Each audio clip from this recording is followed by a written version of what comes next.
Press people நான் சீக்கிரமாக முடிச்சிட்டேன். அதனால் வந்து போயிட்டு மெசேஜ் அனுப்பாதீங்க. நான் நினச்சே பார்க்கல பைசன் தீபாவளிக்கு வரும்னு. என் லைஃப்பில் தீபாவளி பண்டிகை அப்படிங்கிறது வந்து ஒரு முக்கியமான பண்டிகையே கிடையாது.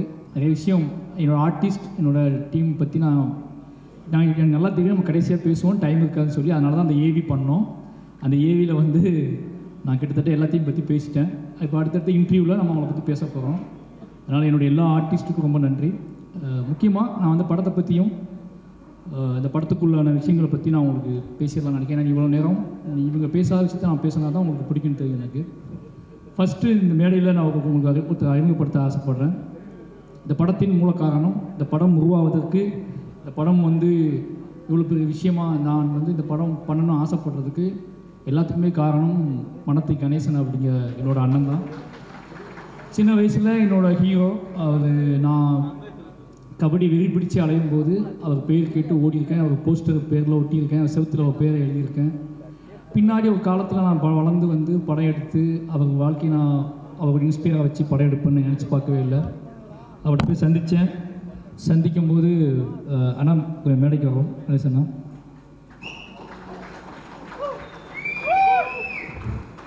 தூத்துக்குடி மாவட்டத்திலேருந்து கிளம்பி வந்து உழைப்பாலையும் திறமையாலையும் நேர்மையாலையும் பெரும் போராட்டங்களுக்கு அடியில் வெற்றி பெற்ற நிறைய இளைஞர்களோட கதை. அதில் 2 பேர் மேடையில் இருக்கிறோம். இதுதான் பைசனோட கதை.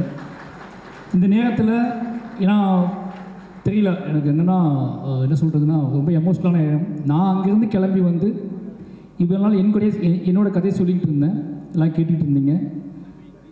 இப்போது பைசனில் நிறைய இளைஞர்களோட கதையை சொல்லியிருக்கேன். அதில் முதல் மெயின் மூல காரணம் அண்ணன் கணேசன். அது மட்டும் இல்லாமல் கணேசன் வந்து இந்த படத்தில் நான் அவர்கிட்ட கேட்டேன், இதை உங்களோட கதையை மூலமாக வச்சுக்கிட்டு நான் நம்ம ஊருக்கு நம்ம இளைஞர்களுக்கு ஒரு கதை சொல்லணும்னு ஆசைப்பட்றேன். அது என்னோடய ஸ்டைலில், என்னோடய அரசியல் பார்வையில், என்னோடய புரிதலில் இந்த கதையை நான் சொல்லணும்னு ஆசைப்பட்றேன். இதுக்கு உங்களோட ஒத்துழைப்பு எனக்கு வேணும்னு கேட்டேன். அவர் நீ பண்ணால் அதை கரெக்டாக தான் சொல்லுவேன், என்ன தேவைன்னு தான் சொல்லுவேன், அதனால் நீ எடுத்துக்கோன்னு சொன்னார். என்னை நம்பி அவரோட கபடியையும் அவரோட உழைப்பையும் அவரோட வெற்றியும் எனக்கு கொடுத்தாரு.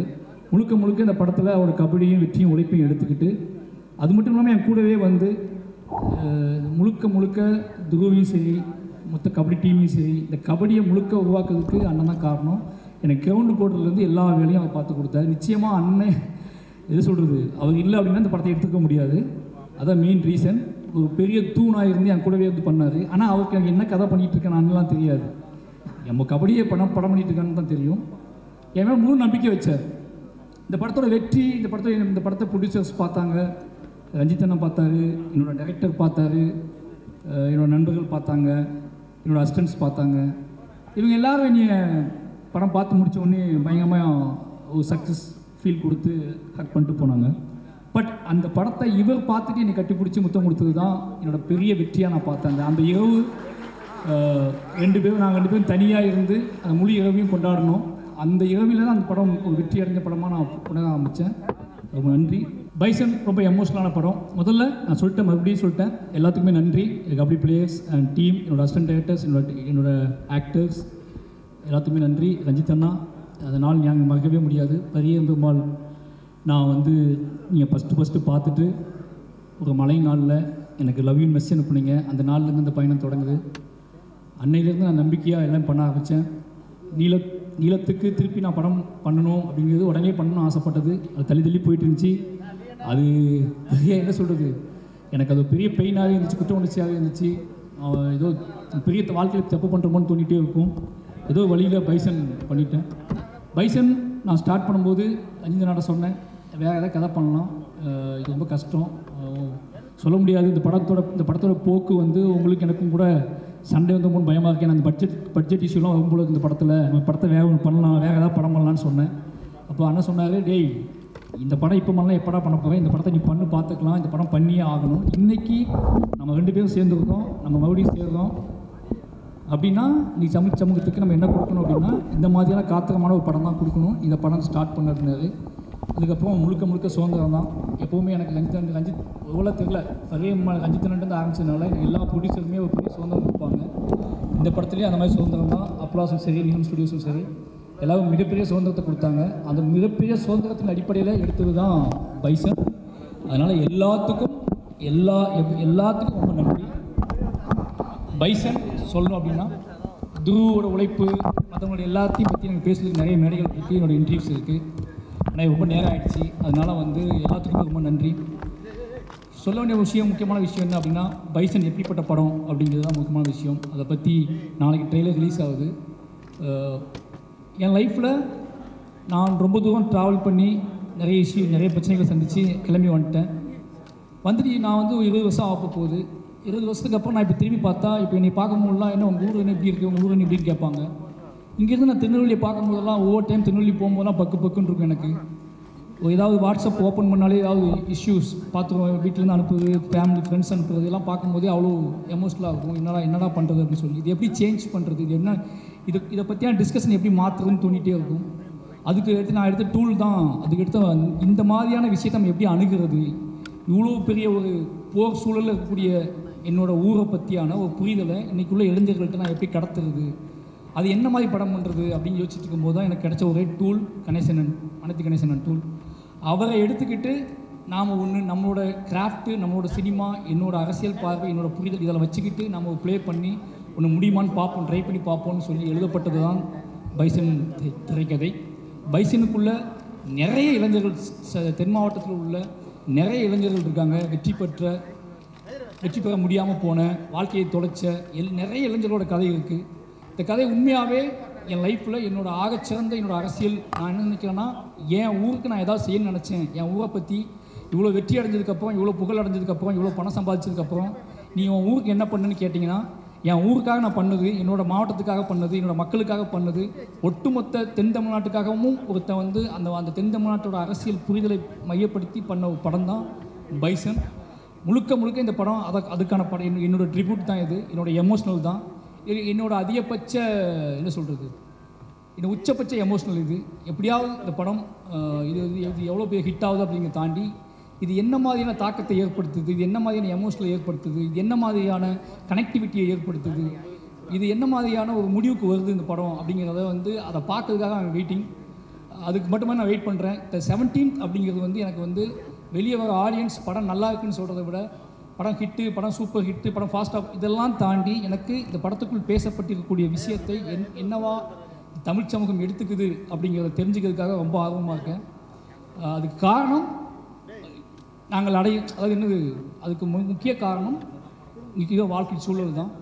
இது வந்து ஏதாவது பண்ணி ஆகணும் அப்படிங்கிறத பண்ண படம் பைசன். நிச்சயமாக அந்த வேலையை செய்யணும்னு உறுதியாக நம்புகிறோம். அதுக்கான காரணம் இந்த பைசனில் வேலை பார்த்த அத்தனை பேருமே இதை புரிஞ்சுக்கிட்டு வேலை பார்த்துருக்காங்க, இந்த எமோஷனில் புரிஞ்சுக்கிட்டு வேலை பார்த்துருக்காங்க. அவங்க அத்தனை பேர்த்தையும் நான் அதை கடத்தினேன். அமீர் சாராக இருக்கட்டும், பசுபதி சாராக இருக்கட்டும், லால் சாராக இருக்கட்டும், எல்லாருக்கிட்டையும் நான் பேசுனது கதையை பற்றி கிடையாது, என் ஊரை பற்றி, என் நிலத்தை பற்றி, இங்கே இருக்கிற சிக்கலை பற்றி, இங்கே இது எப்படி. ஏன்னா நாங்கள் இருக்கும்போதே நிறைய சமூகம் நடக்கும். லால் சார் வந்து நீ பார்ப்பாரு, அமீர் சார், பசுபதி சார் வந்து என்ன மாதிரி அப்படிம்பாரு. அந்த எமோஷனல் இருக்குல்ல, கேட்கும்போது பதில் சொல்ல முடியாத பார்வையோடு நான் நிற்பேன். அவங்க ஏதாவது எமோஷனலாக கேட்பாங்க, அதுக்கு எனக்கு பதிலே இருக்காது, எங்கேருந்து ஆரம்பிக்கிறதுன்னு தெரியாது. இந்த ஒரு பிரச்சனையை பற்றி அவங்க என்கிட்ட கேட்கும்போது அது எந்த பாயிண்ட்லேருந்து ஆரம்பிக்கணும்னு எனக்கு தெரியாது. அப்போல்லாம் நான் யோசிச்சுக்கிட்டே இருப்பேன். இதுக்கெல்லாம் ஒரு பாயிண்ட்டு தான் பைசன் திரைப்படம். இந்த படம் வந்து அதை செய்யும்னு உறுதியாக நம்புகிறேன். என்னோட உச்சபட்ச ஒரு கர்வமாகவும் ப்ரைடாகவும் நான் நினைக்கிறது வந்து இந்த பைசன் திரைப்படத்தை தான். அதுக்கான ரீசன் அப்படிங்கிறது, நான் வெட்ட வெளியாக முதல்ல தைரியமாக ஒரு விஷயத்தை ஹேண்டில் பண்ணியிருக்கேன். மற்ற எல்லா படங்களுமே, என்னோடய எல்லா படங்களும் எப்படி இருக்குன்னா, நான் ஓன் பண்ணிக்கிட்ட என்னோடய விஷயத்தை நான் உங்களுக்கு ப்ரெசென்ட் பண்ணுவேன். த ஃபஸ்ட் டைம் என்னோட கவலையை, சமூகம் சார்ந்த என்னோடய கவலையை, என் ஊர் சார்ந்த என்னோடய கவலையை, என் மக்கள் சார்ந்த என்னோடய கவலையை, என் மக்களுங்கிறது தென் தமிழ்நாட்டில் இருக்கிற ஒட்டுமொத்த மக்களுமே, ஒட்டுமொத்த மக்களுக்கு பற்றின கவலையை பற்றியான ஒரு படமாக இந்த படத்தை எடுத்திருக்கேன். நிச்சயமாக இந்த படம் அந்த மாதிரியான ஒரு பெரிய டிஸ்கஷனை உருவாக்கணும் அப்படின்னு நம்புகிறேன். உருவாக்கும். அதுக்காக மட்டுமே இத்தனை வருஷம் நான் சினிமா கற்றுக்கிட்டது, கிராஃப்ட் கற்றுக்கிட்டது, நான் ஒட்டுமொத்தமாக கற்றுக்கிட்டது இந்த படத்துக்கு தானோ அப்படிங்கிற மாதிரியான உணர்வு எனக்கு இந்த படம் பார்க்கும்போது வந்துச்சு. அப்படி உணர்வு வந்ததுக்கு இந்த பைசன் திரைப்படம் எனக்கு கொடுத்த அழுத்தம் இந்த சமூகத்துக்கும், இந்த தமிழ் சமூகத்துக்கும் கொடுக்கும் அப்படிங்கிறத உறுதியாக நம்புகிறேன். அவ்வளோதான் பைசன் பற்றி. நாளைக்கு ட்ரெய்லர் வருது. நிச்சயமாக இந்த பைசன் ஒரு தமிழ் சமூகத்தில் ஒரு அதிர்வை உண்டாக்கும். அதுக்கு ஒத்துழைத்த அத்தனை நண்பர்களுக்கும் மறுபடியும் நன்றி சொல்லிக்கிறேன். நீ இல்லைனா என்னோடய அசிஸ்டன்ட் டைரக்டர் சொல்லணும், கடைசி அவங்க சொல்லிடுறேன். நான் ஏன்னா மற்ற எல்லாத்துக்குமே நான் நன்றி சொல்லிட்டுன்னு நினைக்கிறேன். என்னோடய அசிஸ்டன்ஸ் பொதுவாகவே என்ன சொல்கிறது, அஞ்சு சொல்லுவாங்க, என்னடா அங்கேயே போய் எடுத்துகிட்டு இருக்க அப்படின்னு. அங்கேயே போய் தான் எடுக்கிறேன் அப்படின்னாலும் அவனுக்கு ஏன்னா அதே சுலுங்கி தான், அதே சட்டை தான், மாற்றிக்கிட்டே தான் இருக்கும். ஆனால் அதுலேயும் நிறைய ஓடிட்டே இருப்பானுங்க. எல்லோரும் நிறைய வேலை செஞ்சாங்க இந்த படத்தை. ஏன்னா இந்த படத்தை பற்றியான புரிதல் அவங்களுக்குமே இருந்துச்சு, இந்த படம் ஏன் எடுக்கிறான்னு சொல்லி. ரொம்ப நன்றி. இந்த படத்துக்கு வெளியே இருந்து நிறைய வேலை பார்த்துருக்காங்க, அவங்களுக்கும் நன்றி. நிறைய கபடி வீரர்கள் ரொம்ப சப்போர்ட் பண்ணாங்க. மெயின் என்னோடய பிரச்சனையை, என்னோடய ப்ரெஷரை, என்னோடய கோபத்தை இந்த படம் எல்லாம் மற்ற படத்தை விட இந்த படத்தை நான் நிறைய ரொம்ப ப்ரெஷராக இருந்தேன், நிறைய வேலை பார்த்தேன். உடல் உழைப்பு தேவைப்பட்டுச்சு. அந்த உடல் உழைப்பு போடும்போது நமக்கு ஒன்று கோவம் வரும்ல, அந்த கோவத்தின் அடிப்படையில் தான் இந்த படம் வேலை பார்க்கப்பட்டுச்சு. அந்த கோவத்தை அக்செப்ட் பண்ணிக்கிட்டு எங்கெங்கேயோ இருந்து வந்த, வெளி ஸ்டேட்லேருந்து வந்த நிறைய கபடி பிளேயர்ஸ். ஏன்னா இப்போ அவங்க வேறு வாழ்க்கைக்கு வந்துட்டாங்க, மேட்டில் விளையாட ஆரம்பிச்சிட்டாங்க. ஆனால் அவங்க அத்தனை பேருமே எனக்காக மண்ணில், அதுவும் மத்தியான வெயிலில் அவங்க விளையாண்டு கொடுத்தது அது எதுவுமே மறக்க முடியாது. இந்த படத்தோட வெற்றி தான் அவங்களுக்கு சமர்ப்பணம். நிச்சயமாக இந்த படம் ஒரு எல்லாருக்குமான ஒரு படமாக இருக்கும், ஒட்டுமொத்த தமிழ் சமூகத்துக்குமான படமாக இருக்கும். இந்த படத்தை எனக்கு இந்த படத்தை முழு சுதந்திரமாக எடுக்க அனுமதித்த ரஞ்சித் அண்ணாவுக்கு மறுபடியும் நன்றி. இந்த நேரத்தில் கடைசியாக சொல்லிக்கிறது, இந்த மாரி செல்வராஜ் என்ற பெயரை முன்வைத்து நிகழ்த்தக்கூடிய, இந்த நகரத்தில் நிகழ்த்தக்கூடிய அத்தனைக்கும் ராம் சார் அப்படிங்கிற ஒருத்தர் தான் காரணம். இந்த அரசியல் புரிதலாக எனக்கு அவர் தான் உருவாக்குனார். இந்த மேடையில் அவர் எனக்கு இல்லை. எனக்கு என்னென்னா என்னோடய பெரிய பலம் அவர் தான். அவர் ஒன்று சொன்னார், இந்த படம் பார்த்துட்டு உன்னோட பெஸ்ட் அப்படின்னாரு. ஒவ்வொரு படமும் அவரை காட்டும்போது இந்த வார்த்தையை நான் வாங்க ட்ரை பண்ணுவேன். பெரியம்மாள் பண்ணும்போது பெஸ்ட் படம் எடுத்துடா அப்படின்னாரு. கர்ணன் பண்ணும்போது என்னடா பெரியம்மாள் தாண்டிவ போல இருக்கு அப்படின்னாரு. அப்புறம் மாமன்னன் பண்ணும்போது அதே மாதிரி ஒன்று சொன்னார். வாழை பண்ணும்போது எப்படியோ பெஸ்ட் படத்தை எடுத்துட்டேன் அப்படின்னு சொன்னார். ஆனால் இப்படி பைசன் பார்த்துட்டு உங்களோட பெஸ்ட் இதுதான்டா அப்படின்னாரு. இப்படி எனக்கு என்ன தோணும் அப்படின்னா, ஒரு விஷயம் தான் மெயினாக தோணும் எனக்கு எப்போவுமே. நான் எடுக்கிற படம், நான் எடுக்கிற விஷயம் எதுவாகவோ கலெக்ட் ஆனாலும் என்ன பண்ணாலும் எனக்கு தோண வேண்டியது, நான் ஏதாவது ஒன்று ரொம்ப உறுதியாக நம்பி ஒரு விஷயம் பண்ணுவேன். அந்த நம்பி பண்ணுற விஷயம் மக்கள்கிட்ட போய் சேர்ந்துருமா சேராதா அப்படிங்கிற பயம் மட்டும்தான் பெருசாக எனக்கு இருக்கும். அது தப்பாக புரிஞ்சிடக்கூடாதே அப்படிங்கிற பயமும், அது சரியாக போய் சேரணுமே அப்படிங்கிற பயம் மட்டும்தான் எனக்கு அதிகமாக இருக்கும். ஆனால் இந்த படத்தில் அந்த பயம் சுத்தமாக இல்லை. அதுக்கான காரணம் இந்த படத்தை ஆல்ரெடி பார்த்த நண்பர்களும், ரஞ்சித் அண்ணா, மற்றபடி எல்லா அப்ளாஸ், இந்த டீம் இவங்க கொடுத்த பெரிய சப்போர்ட். கிட்டத்தட்ட நான் இந்த மொமெண்ட்டெல்லாம் ஏன் க்ரியேட் பண்ணேன் அப்படின்னா, இவங்க ஆல்ரெடி என்கிட்ட ஒரு சக்ஸஸான மாதிரியே பேசிகிட்டு இருப்பாங்க, பயங்கரமாக சக்ஸஸ் பீட் மாதிரி எடுத்துலான்னு சொல்லிட்டு. அதுக்காக தான் அந்த மொமெண்ட் எல்லாம் க்ரியேட் பண்ணது. ஏன்னா இவங்க எல்லாமே ரொம்ப ஹார்ட் ஒர்க் போட்டாங்க. அப்போ நான் ஏதாவது வெறுமனா இவங்களை எப்படி பண்ணுறது அப்படிங்கும்போது தான் ஏதாவது ஒன்று பண்ணி அவங்களுக்கான நன்றி நம்ம தெரிவிச்சிடணும் அப்படிங்கிறதுக்காக தான் அவசரமாக இந்த இதெல்லாம் க்ரியேட் பண்ணுது. நிறைய பேருக்கு கொடுக்க முடியல. அதுக்கான காரணம் இது நேற்று ரெடி பண்ண ஆரம்பித்தோம். நிச்சயமாக இது கொடுக்க முடியாத ஆட்களுக்கு நிச்சயமாக கண்டிப்பாக கொடுத்துருவாங்க. இது ரொம்ப அவசரமாக ரெடி பண்ணுது. அதனால் இது வாங்க முடியாத, இது கொடுக்காத ஆட்களுக்காக மன்னிப்பு கேட்டுக்கிறேன். இது ரொம்ப அவசரமாக ரெடி பண்ணுது. லால் சார் ரொம்ப தேங்க்யூ. எல்லாத்துக்குமே ரொம்ப நன்றி. எனக்கு எல்லாருமே இந்த படத்தில் பண்ணவங்க எல்லாருமே ஒன்றே ஒன்று இருந்துச்சு, எல்லாருமே மாரியை லவ் பண்ணாங்க. மாரியை லவ் பண்ணால் மட்டும்தான் இந்த படத்தில் எல்லோரும் வேலை செஞ்சாங்க. எனக்கு நல்லாவே தெரியும். பொதுவாக லவ் பண்ணாலே நமக்கு தெரியும்ல, நம்மளை யாராவது லவ் பண்ணால் நம்ம ஓவராக உரிமை எடுத்துக்குவோம், அவங்ககிட்ட ஓவராக சண்டை போடுவோம், ஓவராக ஏதாவது பண்ணுவோம்ல. அந்த மாதிரி நான் நிறைய விஷயம் பண்ணியிருப்பேன். அதுக்காக சாரி, மன்னிப்பு கேட்டுக்கிறேன். யாரையாவது ஹர்ட் பண்ணியிருந்தா, இது பண்ணியிருந்தால் மன்னிச்சுக்கோங்க. ஆனால் எனக்கு நல்லா தெரியும் நீங்கள் எல்லாம் என்ன லவ் பண்ணுறீங்கன்னு. அதே மாதிரி உங்களுக்கும் தெரியணும் நான் உங்களை லவ் பண்ணுறேன். ஓகே, அதனால் எல்லாத்துக்குமே நன்றி. 17 ரொம்ப ஒரு வெயிட் பண்ணுறேன். அப்போ முக்கியமான விஷயம் சொல்லணும், நான் நினச்சே பார்க்கல பைசன் தீபாவளிக்கு வரும்னு. என் லைஃப்பில் தீபாவளி பண்டிகை அப்படிங்கிறது ஒரு முக்கியமான பண்டிகையே கிடையாது. அதுக்கான காரணம், சின்ன வயசுலேருந்து எனக்கு தீபாவளி கொண்டாடுவதற்கான மனநிலையே இருக்காது, அதுக்கான ஸ்பேஸே எங்கள் வீட்டில் இருக்காது. அப்போ தீபாவளிங்கிறது சும்மா கடந்து ஒரு கவிதை கூட நான் எழுதியிருப்பேன் சென்னையில் இருந்த புதுசில். ஒரு பாலிய நண்பனின் மரணத்தை போல கடந்து செல்கிறது தீபாவளி. பாலிய நண்பனின் மரணத்தைப் போல, மரணத்தின் நினைவை போல கடந்து செல்கிறது தீபாவளி. இப்போ தீபாவளி மேலே அவ்வளோ வெறுப்பு எனக்கு இருந்துச்சு. ஃபஸ்ட் டைம் என்னோடய ஃபஸ்ட்டு தீபாவளி நான் கொண்டாட போகிறேன்னு நினைக்கிறேன். ஃபஸ்ட் டைம் இந்த தீபாவளிக்காக நான் வெயிட் பண்ணுறேன். என் குடும்பமும் இந்த தீபாவளிக்காக வெயிட் பண்ணுறது. இந்த தீபாவளியை நான் தமிழ் சமூகத்தோடு சேர்ந்து, பைசனோடு சேர்ந்து கொண்டாட போகிறேன். என்னோடய குடும்பத்துக்கு, என் குழந்தைங்களுக்கு, என் நம்முடைய எங்கள் அண்ணன் எல்லாத்துக்குமே நன்றி. ப்ரெஸ் பீப்புள் நான் சீக்கிரமாக முடிச்சிட்டேன், அதனால் போயிட்டு மெசேஜ் அனுப்பாதீங்க. போயிட்டு எல்லாரும் நைட் மெசேஜ் அனுப்பாதீங்க. ரொம்ப நன்றி. எனக்கு எப்போவுமே நீங்கள் சப்போர்ட் பண்ணுறீங்கன்னு தெரியும்.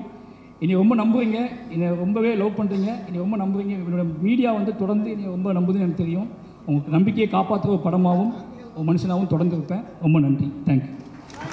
Thank you so much sir. உங்களை கௌரவிக்க ஏஞ்சலினா ரொம்ப தேங்க்யூ. நீங்கள் இது ஏதோ என்ன சொல்கிறது, இது 2வது வாழைக்கு எப்பவும் பண்ணுறீங்க. ரொம்ப நன்றி சார். மாமல்லன்லேருந்து பண்ணுறீங்க. ஒரு சக்ஸஸ் ஃபார்மில் தொடர்ந்து தான். ரொம்ப நன்றி உங்களுக்கு. Thank you so much sir. So to felicitate you, we have with us